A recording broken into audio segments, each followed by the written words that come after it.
Hello everyone, differentiation of logarithmic and exponential functions part 11 में देखिए इस टाइप का क्वेश्चन सॉल्व किया जाएगा। और इस टाइप के क्वेश्चन में आप देख रहे हैं कि डिफरेंशिएट करना है आपको e की पावर 10x को with respect to sin x। अभी तक इस चैप्टर में जो हमने क्वेश्चंस किए हैं उनमें ये था कि with respect to x differentiate कर रहे थे, लेकिन यहाँ पे x नहीं है, sin x आ गया है। तो जब x के अलावा कुछ और आ जाए, ऐसा sin x या कुछ ट्रिग्नोमेट्रिक फंक्शंस, मतलब सिंपल एक्स की जगह कुछ ऐसा आ जाए, उसके रिस्पेक्ट में आपको डिफरेंशिएट करने को कहा जाए, तो ऐसा क्वेश्चन हम पहले भी सॉल्व कर चुके हैं। और चलिए एक बार फिर दोबारा हम समझते हैं कि ऐसे क्वेश्चंस को कैसे सॉल्व किया जाता है, जिसमें with respect to sine x, with respect to cos x, with respect to log x, इस तरह से दिया होता है। तो क्या करते हैं, देखिए हमें करना क्या है, हमें इसे डिफरेंशिएट करना और विद रिस्पेक्ट टू ये करना है। तो कहने का मतलब ये है कि डिफरेंशिएट करो e की पावर 10x को किसके रिस्पेक्ट में, साइन x के रिस्पेक्ट में। यही तो हमें निकालना है, या फिर हमें करने को कहा गया है कि e की पावर 10x को डिफरेंशिएट करो with respect to sine x। यही हमें सॉल्व करना है। तो ऐसे क्वेश्चंस में हम क्या करते हैं, जो ऊपर वाला है जिसे हमें डिफरेंशिएट करना है उसे कुछ मान लेंगे, तो पुट करेंगे e की पावर 10x को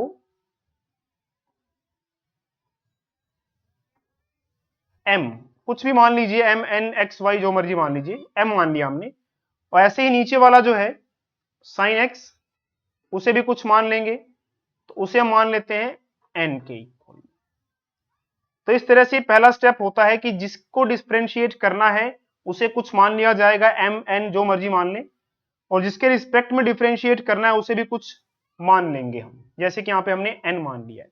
अब देखिए हमें करना क्या है, हमें करना है इसे डिफरेंशिएट e की पावर 10x को, और e की पावर 10x तो हमारा m है, यानी कि हमें डिफरेंशिएट करना है m को। और किसके रिस्पेक्ट में करना है, साइन x के रिस्पेक्ट में, लेकिन साइन x तो हमारा क्या है, n है, यानी कि हमें n के रिस्पेक्ट में इसे डिफरेंशिएट करना है। तो हमें क्या निकालना है, एक तरह से dm अपॉन dn निकालना है।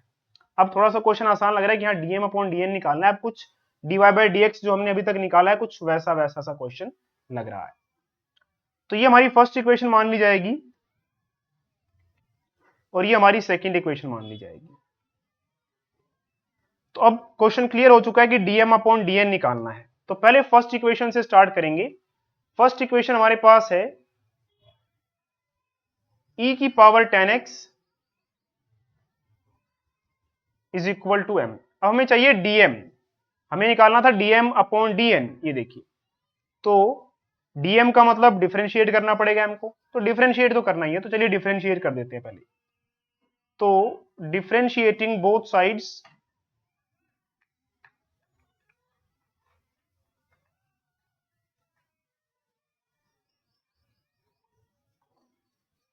विद रिस्पेक्ट टू, अब बात आती है किसके रिस्पेक्ट में डिफरेंशिएट करें।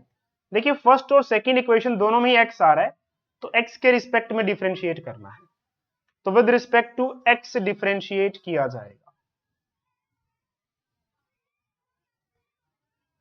तो यहां पे डिफरेंशिएट करेंगे e की पावर 10x को with respect to x। Similarly इधर हमारे पास m है, तो इसे डिफरेंशिएट करेंगे विद रिस्पेक्ट टू x। अब राइट हैंड साइड तो dm अपॉन dx बन गया, यहां कुछ खास चेंज नहीं हो सकता। लेफ्ट हैंड साइड देखते हैं, e की पावर 10x है, x पावर में चला गया, एक्सपोनेंशियल फंक्शन है, तो उस केस में पहले exponential function as it is लिखते हैं, फिर इनटू में log, और ये जो जिसकी पावर है e की पावर है तो इसे लिखते हैं, फिर इनटू में जो पावर में है 10x उसे डिफरेंशिएट करते हैं, तो 10x को डिफरेंशिएट करेंगे, और इज इक्वल टू में क्या आएगा हमारे पास, dm अपॉन dx।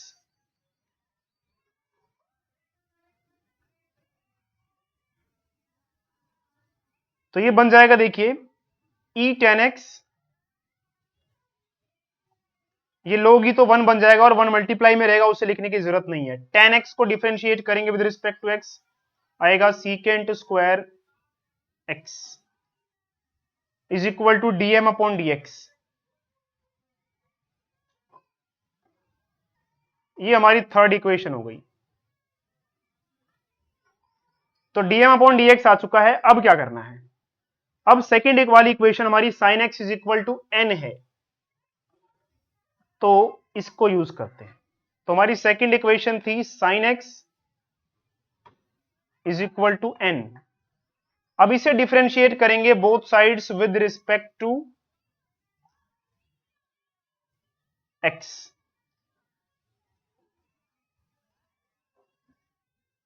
तो sin x को डिफरेंशिएट करेंगे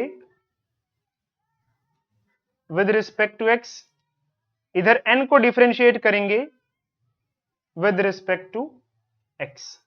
sin x को आप डिफरेंशिएट करते हैं विद रिस्पेक्ट टू x, तो आंसर आता है cos x is equal to dn upon dx। ये हमारी फोर्थ इक्वेशन हो गई। अब देखिए हमारा क्वेश्चन लगभग सोल्व हो ही चुका है। हमें निकालना क्या था? हमें निकालना था dm अपॉन dn। dm कहां गया हमारा? ये रहा dm और ये रहा dn। तो dm अपॉन dn निकालना है। इसका मतलब dm ऊपर और dn नीचे, मतलब थर्ड वाली और सेकंड फोर्थ वाली इक्वेशन को डिवाइड करना है। अब हम डिवाइड करने जा रहे हैं। किसे डिवाइड करने जा रहे हैं? थर्ड को फोर्थ के साथ।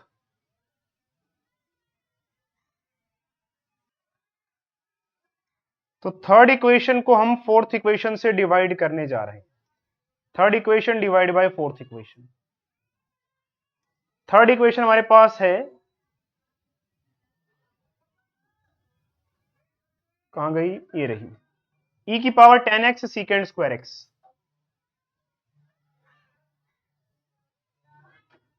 e की power 10x secant square x is equal to dm upon dx था, और इसे हम डिवाइड करेंगे फोर्थ वाली इक्वेशन के साथ। फोर्थ इक्वेशन थी हमारी cos x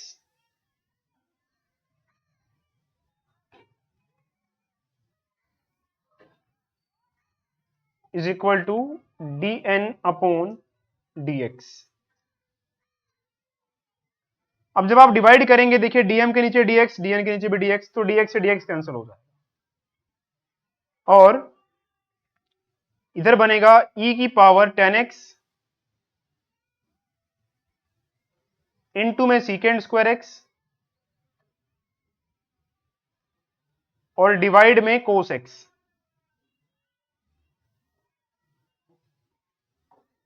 और राइट हैंड साइड बनेगा dm, ये ऊपर और नीचे dn, तो dm upon dn।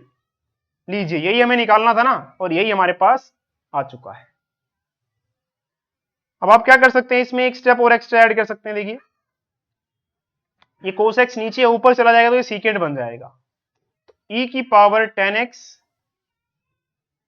Secant square x, ये कोस नीचे है, ऊपर इसका जाने का मतलब रेसिप्रोकल हो जाना, और कोस का रेसिप्रोकल क्या होता है? सीकेंट। तो ये एक तरह से मान लीजिए यहाँ मल्टीप्लाई में मैंने 1 डाल दिया, तो 1 अपॉन कोस एक्स क्या होता है? Secant x. तो इस 1 अपॉन कोस एक्स को सीकेंट एक्स लिख देंगे हम। और ये 1 कहां से आया? 1 मल्टीप्लाई में हम कहीं से भी डाल सकते हैं, मल्टीप्लाई या डिवाइड में 1 हम डाल सकते हैं, कोई दिक्कत नहीं। तो फाइनल आंसर क्या आ गया? देखिए e की power 10x secant square x और ये सीकेंड x मल्टीप्लाई हो जाएगा, तो फाइनल आंसर आ गया। मैं यहां लिख देता हूं e की power 10x secant square x और ये सीकेंड x मल्टीप्लाई होकर क्या हो जाएगा? Secant cube x is equal to dm upon dn। तो ये हमारा फाइनल आंसर आ गया है।